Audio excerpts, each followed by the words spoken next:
Hello guys, this is Modest Major here, bringing you some commentary over some 25 and 2 free-for-all. It's on the map Haven. It's a relatively fast-paced one. I had a friend around whilst playing this game, and when you have a friend watching you on this game, I either thrive under pressure or I completely screw up. And this one I luckily managed to thrive under, because when you've got someone watching you, you just want to play more aggressive, you want to look more cool, you want to look like, you want to make it look like that on a regular basis you play this well, so you're just trying to show off, basically. And sometimes that leads to me just jumping off of cliffs and being an absolute moron. But this game, it managed to work out well, except when I pick up the sniper. Just pretend this whole sniping phase didn't happen, because quite frankly, there is some dreadful shots going on with the sniper, but there we go. What I wanted to talk about today, though, in particular, is Call of Duty-related commentary. I've actually talked about Call of Duty quite a few times on this channel, and it's usually in a negative sense. It's not that I dislike Call of Duty or think that Call of Duty is a bad game. It just has had a few negative impacts on the gaming industry and the gaming scene in general. And I'd just like to go over one of the problems that irks me the most, to be honest. And that is what Call of Duty does, how Call of Duty makes us look as gamers. And essentially, when Infinity Ward tried to invent Call of Duty and create the game, I think they had this idea in their head that, FPSs might be getting a little bit stale if we do too much of the same thing. What can we add to Call of Duty that sets it apart from other games at the moment? You had Halo. Halo was FPS at its prime. It was as competitive as it needed to be. The controls were very fluid. It had a very cool aesthetic to it and a very cool theme to it. So how was Call of Duty going to compete against that? Especially as Call of Duty had a less skillful and, less of a skill curve to it, so people could get more frustrated as a result. How could they keep players playing and keep players hooked?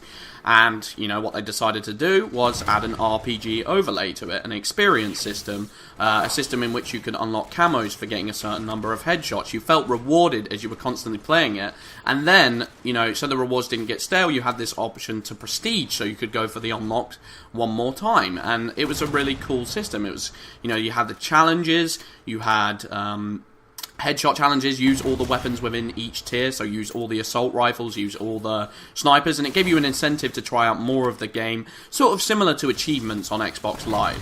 And basically why I'm bringing this up is because I think this caused a problem in the gaming industry and how gamers are viewed by the outside world, the people who don't play games. Because when people look at Call of Duty from an outsider's perspective, from maybe like an older person, like a grandparent or something like that, they see it as you are getting on this game day in, day out to murder people. And they don't see the incentives or the benefits that, are presented within the game. Like, when someone asks you, why do you keep playing Call of Duty? Just like, oh, well, I enjoy killing people. And then the other person would just be like, why do you enjoy virtually murdering people again and again and again? And, you try and explain that to someone and it's like, well, there's incentives to doing it, you get experience, you get rank, you can play it on YouTube and try and upload cool gameplay, show stuff to your friends. But they just see it as you're a bit of a sociopath, like you're just someone who doesn't necessarily enjoy the company of other people and would prefer to murder people all day. And I could see how from the average audience members, that's a bit weird. Whereas I think certain games were pushing the envelope of, storytelling and, really competing with films. And I think it's a bit of a shame that Call of Duty managed to just take the spotlight away from those games that were getting more and more, spotlight in the media. Games were being pushed forward as a genre. You could tell very dark, very edgy story with really, really good writing. I mean, Legend of Zelda Ocarina of Time springs to mind, of course.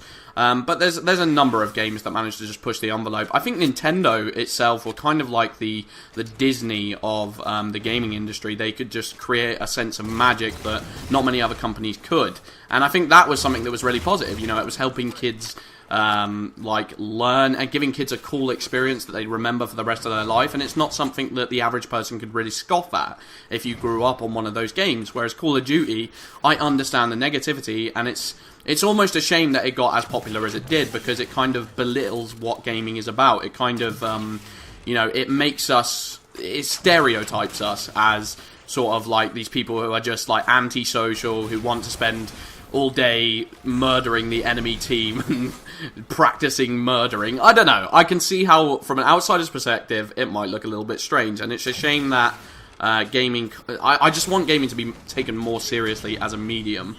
Anyway, I've been Modest Major. I hope that wasn't too ranty for you guys. I hope you guys enjoyed watching the commentary. Peace out.